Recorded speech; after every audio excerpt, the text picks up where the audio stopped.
Hello and welcome to the Hoop Collective. We talk about the NBA.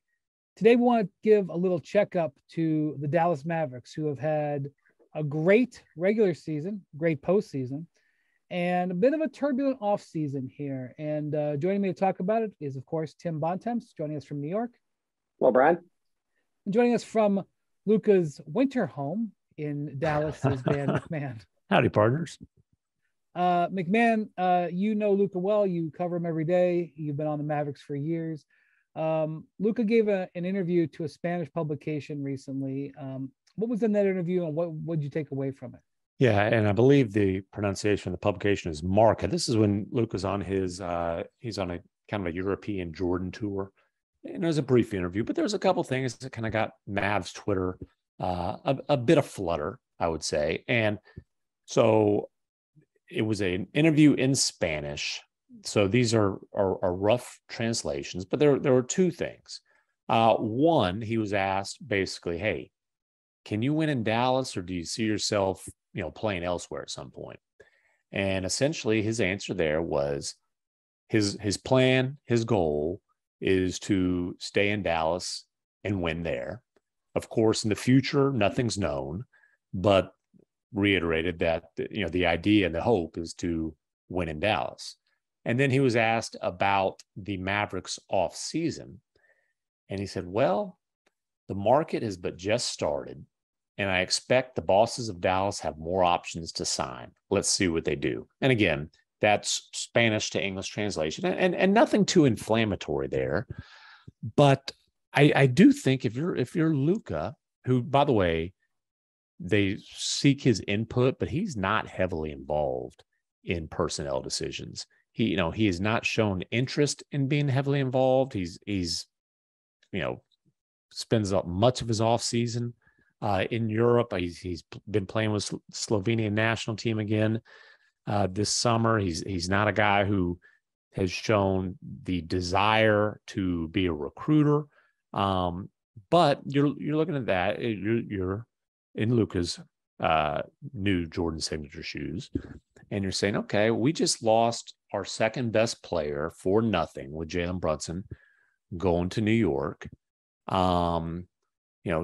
Took a swing at Christian Wood, who's talented, but man, in that deal, we gave up my best friend, like Boban. Like, that's the dude I hang out with all the time. Boban's gone now. Okay, well, hey, the front office knows how much I love Goran Dragic. We'll probably at least get him on the roster. Nope. Dragic goes to Chicago, and in an interview with Slovenian media, Dragic basically said the Mavericks made him an offer, but made it clear, hey, you're not really going to play much. And he said, I'm not ready to retire and be a cheerleader, something along those lines. Igor Kososkov, who was obviously has deep roots with Luka, was the Slovenian national team coach when they won Eurobasket 5 years ago, came to Dallas. Like when you saw Luka, you saw him with Boban, with Igor. Igor went to Brooklyn. They're both gone. So he doesn't really have a confidant. That's sort of quasi famous photo during the playoffs when people saw him outside enjoying an adult beverage was with Igor Kokoskov and Boban. And Boban. He was there. He was his hangout buddies. And by the way, the hilarious thing about that was people thought, because it came out the day of a playoff, came out like the afternoon of, I forgot which game, but a playoff game, a Western Conference Finals game. And so people really said, oh my gosh, Luka's having a beer at lunch. What's going on? Is he going to play drunk? Whatever. And so I think it was like TMZ hits the Mavericks up, and the Mavericks told TMZ that picture is not from today. And they kind of were like, scoffed. And so then TMZ puts out, oh, it's an old photo. And it was a photo from the night before. Not that having a beer at dinner is the end of the world, but whatever. It wasn't from that day, McMahon. Come on. It wasn't from that day. It was a nice ice cold beverage. It did look like a light beer from the night before. But to your point, he was with Boban. You would also know what light beers look like too. I'm very familiar with the concept. But I don't get any kind of sense of panic though from Mavericks management. And just to kind of go back, yes, they absolutely wanted to keep Jalen Brunson, but once it became clear that the Knicks were putting that kind of money on the table, they didn't try to outbid. Like that was beyond what they were not just comfortable, but anywhere remotely willing to go to. And so kind of their spin / hope is, okay, we're getting a Hardaway back that can replace much, if not all, of the scoring. Christian Wood can replace some of the scoring. They, the one other than Christian Wood, the one significant addition that they made was they signed JaVale McGee to give Luka that, big roll threat, lob threat. Their ideas, they wanted a rim protector. They wanted a rebounder. JaVale McGee was recruited with the promise that he would start. That he told me that the day that he agreed to the deal, that has been confirmed by the Mavericks. Now, just because he starts doesn't mean he's playing quote unquote starter minutes. He's still probably going to play about 20 minutes per game. I'll tell you one thing I am fascinated, and I don't think it's quite clear at this point, is whether Christian Wood is starting at the 4 or coming off the bench. If he's starting at the 4, I think it's an awkward fit. If he's coming off the bench, I think that could be very, very interesting for a guy in a contract year who considers himself to be a star player. So let's keep our eyes on that. And look, it's not like you have to commit to a starting lineup for 82 games. These things are flexible, but that one will be interesting. But, the Mavericks going to the West Finals, obviously, you're happy to make that kind of a deep playoff run, kind of indicates to Luka that you do have a chance to compete here. Wasn't a very impressive showing in the West Finals. I think that kind of made it clear, hey, there's still a pretty big gap between the Mavericks and a championship. But coming off of that, Mavericks management kind of, they weren't getting ahead of themselves. They still felt like, listen, we can be even a better team next year and not necessarily go as deep in the playoffs, because there's a lot of teams in the West that should be significantly better next year. And you start with the obvious: the Clippers getting Kawhi back, the Nuggets getting Murray and Porter back. And so the Mavericks didn't go into this offseason thinking, hey, we're just a tweak or two away. They did have kind of a patient approach, feeling like it's going to probably take 2 or 3 years for us to be able to put the kind of roster in place that we need to be a long-term championship contender. I'm sure that makes Luka very happy. I have a question. Why did the Mavericks not swallow their frustration and go ahead and do a sign and trade with the Knicks for Brunson? Because at the very least, they could have gotten back. We see that the way the Knicks structured the contract, they could have generated a $27 million traded player exception, a trade exception to use going forward. That would be like an asset. Now, it would probably have cost them something, likely a second-round pick at the very least. But there was obviously some frustration about the way the Knicks went about the Jalen Brunson recruitment, so to speak. But why not get over that and find a deal there so that you could have that asset to improve your team going forward? That was not due to a lack of willingness on the Mavericks' part. I'll say that. The Mavericks were willing to go the sign and trade route, and it just didn't happen. The Knicks didn't need to get it done, and it ended up. I heard that they wanted an asset from the Knicks as opposed to the other way around. Well, that very well could be true. Which really would indicate they weren't interested in doing it, because that's not how those sign and trades work. Well, those and I'll say this: work by you saying, "Hey, if you allow us to do a sign and trade, we'll give you a second and we get a trade exception." That's how it works. I will say this: when it became clear, several days before the Knicks ever met with Jalen Brunson, when it became clear that they were going over $100 million, the Mavs knew right then, we're out. And at the time, the thought was, but if they want to pay him that much, they're going to need to clear space. And hey, we'll be willing to talk, sign, and trade, and perhaps get a pick in the process.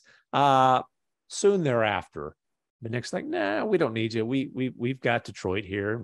We don't need to give up a first rounder at all. Again, the Mavs, when it became clear they were going to lose Brunson, at first they were optimistic that they could get a nice asset in return for helping clear the cap space. That wasn't necessary. And then when the Knicks didn't need them, it just, I don't know exactly how those talks went, but it didn't work out. Look, I don't know. I wasn't inside the front office. I wasn't inside the negotiations. I don't know how it went, but for the Mavericks not even to get an exception on that and let Jalen Brunson go literally for nothing, that's just a very hard pill to swallow. And then I will bring this up. This is, and I'm not saying that Luka would comment on this in a Spanish interview. It's been 8 years now since the Mavericks have paid the luxury tax. They will this year. Okay. When that happens, I will see it. True. Obviously, their team is getting a lot more expensive. We talked they're currently in the tax by about 10 or 12 million, but we'll see if like you said, we'll see if they end up there. Yeah. So, if we're now getting into Luka championship contention years here. I mean, if you have the Western Conference. And this is where I want to jump in, because to me, this Mavericks team looks a hell of a lot like the Cleveland Cavaliers circa 2006 or 7. There is not young talent on this roster. They're out draft picks. They're pretty much stuck cap wise. Like they can maybe eventually get some salary cap space, but this is not a group going forward. You look at it and say, yeah, this is a team that should be in championship contention. To your point, McMahon, to me, Dallas could very well be a play-in team next year. Yeah. They just let a guy walk who they could have re-signed. They repeatedly chose not to extend for a very good number during the season, completely butchered the negotiations on it. Even if you don't think he's worth what they paid and they shouldn't have re-signed him this summer, they sure as hell should have signed him in January for the extension that he was willing to sign for, and they didn't do. So you look at where Dallas is at, to me, it's hard for me to see how this team is going to be a real contender over the next 2-3 years. And let's say 3 years from now, that has Luka Doncic with 1 year left on his contract with a team that is probably, at least as it looks right now, not going to be a contending team. That to me is where this is. Well, I don't want to look too far into the future, but we can just look into the future for this year. No. I think you have to look into the future. You have to have a big picture view. Yeah. When you have Luka, look at where we've spent the last 2 weeks talking about Kevin Durant with 4 years left on his deal, saying it's time for me to go. We have Donovan Mitchell, 3 years left on his deal, being put in trade discussions and likely being traded. I'm not saying Luka Doncic is going to ask out of Dallas, but if we're in the territory, like you said, he's on his second contract. Unrestricted free agency is on the clock. And right now, if you're work for the Mavs or you're a fan of the Mavs, how do you look at this situation and say, here's the path to this team being a championship level team? Here's the path to getting a second star to play with Luka Doncic, the championship caliber player. It's just, they made their swing at Kristaps Porzingis. That didn't work. Jalen Brunson was a nice second round pick that developed. They then butchered negotiations. He leaves in free agency for nothing. They don't even get a trade exception for him. I would be pretty discouraged right now if I'm a Mavs fan about the direction of this team. Well, obviously the best thing you've got going is you have a bona fide MVP candidate who is 23 years old. No question. Now, and we talked about this after the Porzingis trade. You've got two cars going down the highway. One is, hey, is there going to be another player who tries to force his way to Dallas via trade? Two is, hey, is Luka going to get frustrated a few years from now and decide, I want out. Again, the fact they went to the West Finals helps, but if that's the peak a few years down the road, that's problematic. I will say there are things you can look at with Luka that do show that he is naturally a very loyal person. For example, the fact he's playing with the Slovenian national team, not just that he plays with them every summer, when he can play in a World Cup qualifier, Euro basket, obviously Olympic stuff, all that. But the fact he's playing with them at all, because he could have played for Spain. He could have played for Serbia. He, both those countries desperately wanted him. He wanted to play for his I will say country. that is amazing, because Serbia and Spain are two teams that could win the gold medal with him. Yeah. And I mean, Slovenia. Hell, he almost won the gold medal with, I was going to say, almost won the gold medal with Slovenia. Well, they almost won the bronze. They lost in the bronze medal game. I'm saying he got him into the medal round. Like he got Slovenia into the medal round. Now, and just the one thing I will add, to go back to my comments before, they could potentially have a ton of salary cap space in 2 years in 2024, which I'm sure is what Dallas fans or Dallas front office people would immediately yell at me and say, in 2 years, we got a ton of salary cap space. We could surround Luka with players. That's true, but we've seen Dallas many times in the past have a star in Dirk Nowitzki, future Hall of Famer, have a ton of cap space, go into free agency expecting to sign guys, and get left holding the bag. And if they get left holding the bag in 2 years, then it's really danger time. So a couple things. Number one, let me just make the point that while I just laid out that Luka does have very loyal tendencies to rely on just unwavering faith from him and think, hey, we got 21 years out of Dirk. No, that ain't it. As far as the Mavericks' previous free agency failures, epic failures, this is a new general manager in Nico Harrison, who one of the really attractive things about hiring him was he's a longtime Nike executive who has deep relationships with everybody, with players, with agents throughout basketball, not just players and agents, but in terms of free agency, that's what we're talking about there. And let's just be straight up. Stars did not want to play for Rick Carlisle. Jason Kidd is a guy who these guys relate to. He has a lot of relationships with them. So I think it's different, but I also think, the old, hey, create cap space, like Mavericks fans cringe when they hear that. If you say dry powder and around a Mavericks fan, or keep your powder dry, they cringe hearing that. That's an old Donnie Nelson phrase. And Wendy, when you talked about, we'll see if they're paying tax, I'll say this. The Mavericks still owe a pick, top 10 protected pick this year from Porzingis. If they give up a future first-round pick to shed salary, that is a disaster. Well, you cannot do that. I'm just saying. Cannot do that and look Luka in his eye and say, we're trying to win here. I'm not saying they're going to do that, to be clear. I'm saying this is an organization that has a reputation for being aggressive, but that isn't the reality. The reality is they have not been aggressive in spending for a while now.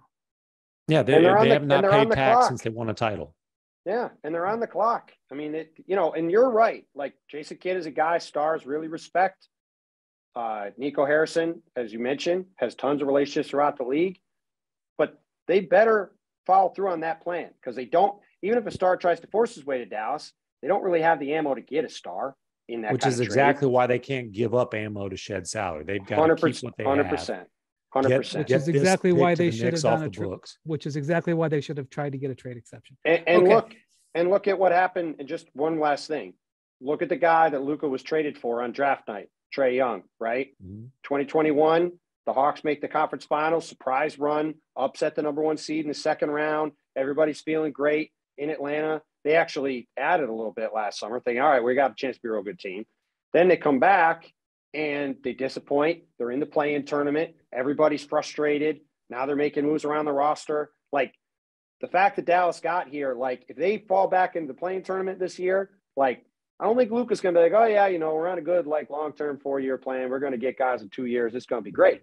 Like, guy wants to win games. So it's a situation to watch. And the Mavs front office feels that urgency, but doesn't want to make panic moves that essentially handcuff them from getting where they need to be.